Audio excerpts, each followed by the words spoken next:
Kanpur police चाहे लाख दावे कर ले, लेकिन उनकी लापरवाही सामने आ ही जाती है। जहां अधिकारी घटनाओं को छुपाने के लिए खुद लापरवाही कर रहे हैं, ऐसा ही एक मामला कानपुर कोर्ट से सामने आया है।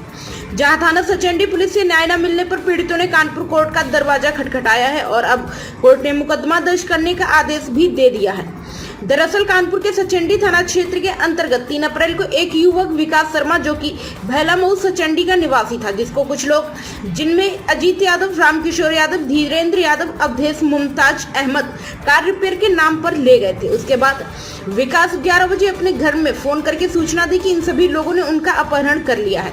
इस संबंध में पीड़ित के अधिवक्ता संजय कुमार सिंह ने बताया कि घटना की जानकारी जैसे ही परिजनों को मिली तो उन्होंने डरकर उस दिन पुलिस को सूचना नहीं दी और अगले दिन विकास का शव खून से लथपथ झाड़ियों में पड़ा मिला। पोस्टमार्टम रिपोर्ट में भी सर पर गंभीर चोटें व जांघ की हड्डी टूटी हुई आई है। इस संबंध में जब पीड़ितों ने थाना सचंडी में तहरीर देकर मुकदमा दर्ज करना चाहा तो पुलिस ने मुकदमा दर्ज नहीं किया। पीड़ितों ने पूरे 1 महीने थाना स्तर से लेकर पुलिस कमिश्नर, मानव अधिकार, मुख्यमंत्री से भी न्याय की गुहार लगाई, लेकिन उनकी रिपोर्ट दर्ज नहीं की गई। अब कानपुर कोर्ट के मुख्य महानगर मजिस्ट्रेट द्वारा दिए गए निर्देश के बाद मुकदमा लिखने का आदेश दे दिया है। कुमार सिंह एडवोकेट, कानपुर फौजदारी का एडवोकेट हूँ। ये मामला बहुत ही गंभीर प्रकृति का है, भैलामऊ सचंडी थाना का है। 3 अप्रैल 2024 को विकास शर्मा, जो कि इनका बेटा है, उसको घर से उठाया गया।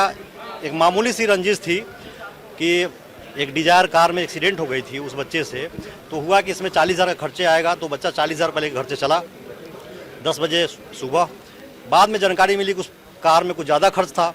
उस बात को रंजिश मान करके वो लोग पहले तो उसको घुमाते रहे दिन भर। रात में उस बच्चे ने 11 बजे अपनी पत्नी को फ़ोन किया कि हमें इस बात का डर है, ये लोग हमारा अपहरण कर चुके हैं, ये हमें कहीं मार न दें।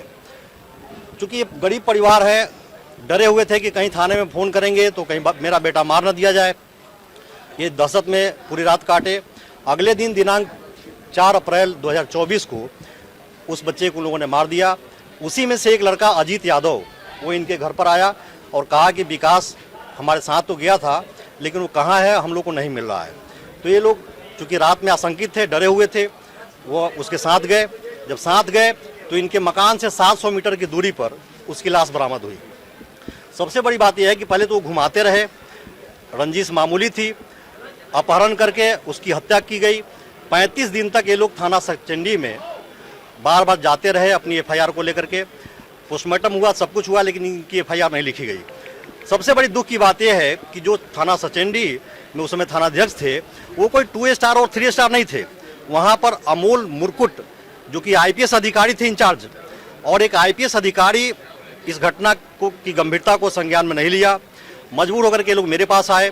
हमने जब इनकी प्रसिद्धिजन्य साक्ष्य को देखा तो एक एडवोकेट होने के नाते मुझे बहुत ही दुख हुआ कि जो उसकी पोस्टमार्टम रिपोर्ट थी उसमें 10 चोटें थी, चोटें सर पर थी और ब्लंट ऑब्जेक्ट था, शरीर में 10 चोटें थी।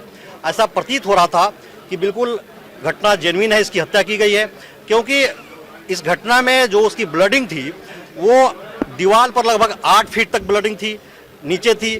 जो उसकी बॉडी बरामद हुई वो झाड़ी में हुई, और अगर एक्सीडेंट होता तो फिर ब्लड की छींटे गाड़ी में मिलते। तो सुनियोजित तरीके से एक बच्चे का अपहरण करके उसकी हत्या कर दी गई। जब हमने इस मामले को माननीय CM कोर्ट में रखा तो ताजुब की बात है कि जिस घटना को 35 दिन तक पुलिस समझ नहीं पाई, माननीय CM महोदय ने इस घटना को 5 मिनट में इसको FIR दर्ज करने का आदेश किया। मुझे इतना कहना है कि जब कोई थानाध्यक्ष 2 स्टार हो, 3 स्टार हो, और उसकी एक अलग बात है, लेकिन जब कोई IPS अधिकारी बनता है तो उसकी जिम्मेदारी तो देश लेवल पे बढ़ जाती है। एक IPS इस निर्मम हत्या की घटना को गंभीरता से नहीं लिया, टालता रहा और पीड़ित परिवार से कहता रहा कि देखिए चुनाव का माहौल है, इस समय हम ऐसी कोई जोखिम नहीं लेना चाहते हैं। तो ये बहुत ही दुखद है। हम अधिवक्ताओं का एक नैतिक जिम्मेदारी न केवल न्यायालय के अंदर है बल्कि न्यायालय के बाहर भी है, नैतिक रूप से, सामाजिक रूप से और विधिक रूप से। तो मैं आपके माध्यम से ये कहना चाहता हूँ कि जो भी हमारे जिम्मेदार व्यक्ति हैं, ऐसी घटनाओं का पुनरावृत्ति न करें कि किसी की जवान बेटा मारा जाए और उसकी FIR न लिखी जाए। अब वही जो 4 बच्चे हैं, छोटे छोटे 3-3 साल के बच्चे इनके हैं, वो वही रो रहे हैं कि हमारे पापा को बुलाओ या मुझे अपने पापा के पास लेके चलो। इस बात की जवाब कौन दे? पीड़ित परिवार आपके सामने है। इनकी आंसू, इनकी जिम्मेदारी न केवल हमारी है बल्कि आप मीडिया बंधु की भी है। हाँ, माननीय न्यायालय ने आदेश कर दिया 5 5 प्राइम संदेश न्यूज से संवाददाता मयंक सैनी की खास रिपोर्ट।